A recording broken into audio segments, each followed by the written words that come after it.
আজকে বিকেল 3টায় যুক্তরাষ্ট্রের রাজনৈতিক শাখার নেতৃবৃন্দ জেমস স্টুয়ার্ট, শন মন্ডেস সহ অন্যান্য নেতৃবৃন্দের সাথে আমরা একটা ইলেকশন পূর্বক একটা মত বিনিময় সভায় অংশগ্রহণ করি। আমাদের আলোচনায় কয়েকটা বিষয় ঘিরে আমাদের আলোচনাটা আবর্তিত হয়েছে। আমাদের সাথে নির্বাচন নিয়ে বিস্তারিত আলোচনা হয়েছে, ইলেকশনের প্রস্তুতি, পরিবেশ এবং সম্ভাব্য ঝুঁকিগুলো নিয়ে আমরা কথা বলেছি। আগামী নির্বাচনে যুক্তরাষ্ট্রের পক্ষ থেকে কি কি সহায়তা করণীয় সে বিষয়ে আমাদের আলোচনা হয়েছে এবং রাজনৈতিক ঘটনাগুলি, জোট গঠন, এসব বিষয় নিয়ে আমাদের আলোচনা হয়েছে। আমাদের কাছে ওনারা জানতে চেয়েছেন নির্বাচন পরবর্তী পরিস্থিতি নিয়ে আমরা আলোচনা করেছি এবং বাংলাদেশে সার্বিকভাবে গণতন্ত্র এবং সুশাসন প্রশ্নে আমাদের আলোচনা হয়েছে। নির্বাচনের প্রস্তুতি নিয়ে আমরা আমাদের বক্তব্য উপস্থাপন করেছি। আমরা যুক্তরাষ্ট্র প্রশাসনের দৃষ্টিভঙ্গি এবং মনোভাব জানতে চেয়েছি।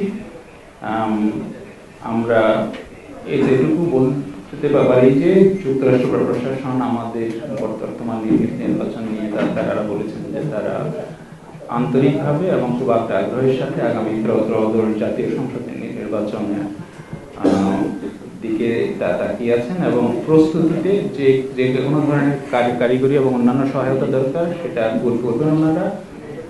পরিবেশ নিয়ে আমাদের সাথে বিশেষ করে সহিংসতার সম্ভাবনা এবং আইন শৃঙ্খলা বাহিনীর প্রস্তুতি, এসব বিষয় নিয়ে আমাদের সাথে বিস্তারিত আলোচনা হয়েছে। আমাদের এনসিপি প্রতিনিধির পক্ষ থেকে আমরা বলেছি যে আমাদের কিছু কনসার্ন আছে, বিশেষ করে দেশব্যাপী জানেন যে এখানে একটা বড় দলের আভ্যন্তরীণ সহিংসতায় গত 10 মাসে বা এর চেয়ে বেশি সময় 100-150 বেশি লোক নিহত হয়েছে। সুতরাং এই পরিস্থিতি আমাদের নির্বাচনকে কিভাবে প্রভাবিত করে এই বিষয়গুলো নিয়ে আমরা উদ্বিগ্ন। ভোট কেন্দ্র দখলের সম্ভাবনা আছে কিনা এই বিষয় নিয়ে ওনারা যা জানতে চেয়েছেন, আমরা বিষয়টাকে উড়াই দিই না। আমরা বলেছি এই ধরনের সম্ভাবনা রয়েছে এবং এই সম্ভাবনাগুলোকে মোকাবেলা করার জন্য, এই আশঙ্কাগুলোকে মোকাবেলা করার জন্য আমাদের আইন শৃঙ্খলা বাহিনীকে আরো কঠোরভাবে, দায়িত্বশীলভাবে একটা শক্ত ভূমিকা পালন করতে হবে।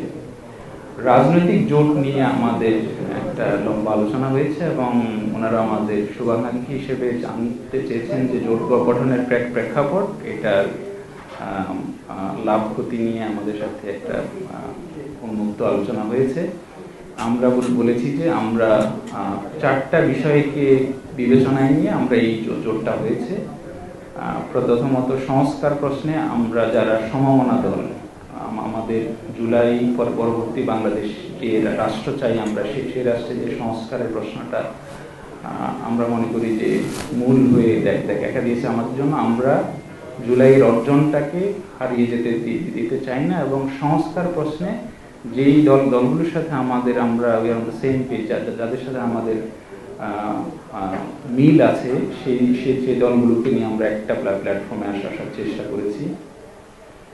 বিচার প্রশ্নে একটা বড় আশঙ্কা আমাদের যে আমরা সমমনা যে দলগুলো এখন জোট করেছি এর বাইরে যারা তারা যদি রাষ্ট্র ক্ষমতায় যায় তাহলে বিচারের প্রশ্নটা কি হবে, সেটা নিয়ে অনেক বড় ধরনের প্রশ্নবোধক চিহ্ন দেখা দিতে পারে এবং আমরা চাই না যে বিচারের প্রশ্নে কোনো ধরনের আপোষ কিংবা সমঝোতা হোক, কারণ খুনের এবং জুলাই ম্যাসাকারের ক্রাইমস এগেইনস্ট হিউম্যানিটি, যেটা আমরা বলছি যে মানবতা বিরোধী যে অপরাধ, সেটার শক্ত বিচার হইতে হবে, দৃষ্টান্তমূলক বিচার হইতে হবে।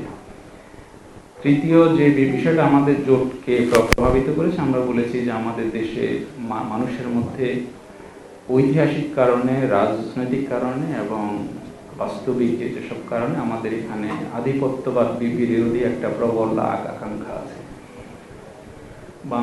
বাংলাদেশের মানুষ কখনো কারো ডমিনেন্স, আধিপত্যকে, অন্যায় আধিপত্যকে আমরা মেনে নিই এবং আমাদের এখন এটা বিশ্বাস করার যথেষ্ট কারণ আছে যে আমাদের বর্তমানে যে রাজনৈতিক দল আছে, বড় একটা রাজনৈতিক দল, তাদের সাথে আমাদের প্রতিবেশীদের যেসব সম্পর্ক, এই বিষয়গুলো নিয়ে আমাদের কনসার্ন আছে, এবং সেটাও আমাদেরকে এই জোট গঠনের দিকে আমি মনে করি যে পরিচালিত করেছে, যে আমরা বিচার, সংস্কার, আধিপত্যবাদ, এই তিনটা মূল বিষয়কে সামনে রেখে আমরা এই জোটটা করেছি।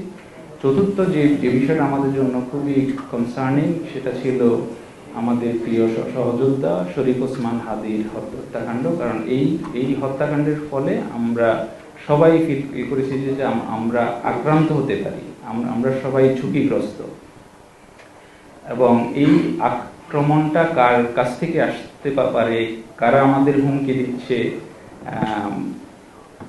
দেশ থেকে এবং বাইরে থেকে, সেটা আপনারা প্রত্যেকে অবগত। এখন এই হুমকি আমাদের জানের মালের উপর হুমকি, হ্যাঁ অফকোর্স আমাদের এখানে তো তরুণরা জানমালকে হাতে রেখে স্বৈরাচারকে ঘটিয়েছে, কিন্তু আমরা এই পরিস্থিতিতে আমাদের তরুণ বন্ধুরা যারা যোদ্ধা আছে জুলাই, তাদের জীবন হুমকির মুখে পড়ুক এবং আমরা একা ফাইট করি, সেটা আমরা চাই না। আমাদের প্রতি হুমকি থাকবে, আমাদের জীবনের প্রতি, আমাদের রাজনৈতিক উদ্যোগের প্রতি হুমকি থাকবে, সহিংসতার হুমকি থাকবে, আমরা সেগুলোকে সম্মিলিতভাবে প্রতিরোধ করতে চাই। সেটাও আমাদের জোট গঠন করার আরেকটা কারণ। তো আমরা এই বিষয়গুলো নিয়ে আমরা ওনাদেরকে বলেছি, এবং যুক্তরাষ্ট্র দূতাবাসের নেতৃবৃন্দ ওনারা আমাদের দেশের মানুষের যে রাজনৈতিক আকাঙ্ক্ষা, বোঝাপড়া, সমঝোতা, এই বিষয়গুলোকে ওনারা অ্যাপ্রিসিয়েট করেন, এবং ওনারা বলেছেন যে বাংলাদেশের জনগণ তাদের জন্য যে এটা উত্তম সিদ্ধান্ত, রাজনৈতিক দলগুলো সেই সিদ্ধান্তগুলো নিবে, এবং আমাদের কাছে মনে হচ্ছে পুরো বিষয়টাতে তাদের আমরা ইতিবাচক দেখেছি যে আমাদের জোটের প্রশ্নে অন্তত। নির্বাচন পরবর্তী পরিস্থিতি নিয়ে আমাদের আলোচনা হয়েছে, যে এখানে নির্বাচনী ফলাফল এবং আমাদের এটা মেনে নেওয়ার সংস্কৃতি, এই বিষয়গুলো নিয়ে আমরা বিস্তারিত আলাপ করেছি। তো আমার মনে হয় আমরা প্রায় এক ঘন্টার মতো বিভিন্ন বিষয় নিয়ে আলোচনা করেছি। এটা খুবই ফলপ্রসূ ছিল, আমাদের মধ্যে এটা নিয়মিত যে সম্পর্ক, আমরা প্রায় ওনাদের সাথে বসেই কথা বলি। আমাদের উন্নয়নের একটা বড় অংশীদার যুক্তরাষ্ট্র, আমাদের রপ্তানি পণ্যের একটা বড় বাজার যুক্তরাষ্ট্র। তো আমি মনে করি একজন উন্নয়ন অংশীদার হিসেবে যুক্তরাষ্ট্র প্রশাসনের বাংলাদেশ সম্পর্কে জানার, মতামত দেওয়ার এবং পারস্পরিক সম্পর্ককে আরো শক্তিশালী করার যে আকাঙ্ক্ষা, সেইটা থেকে আমাদের সাথে ওনারা নিয়মিত যোগাযোগটা বজায় রাখতে চান।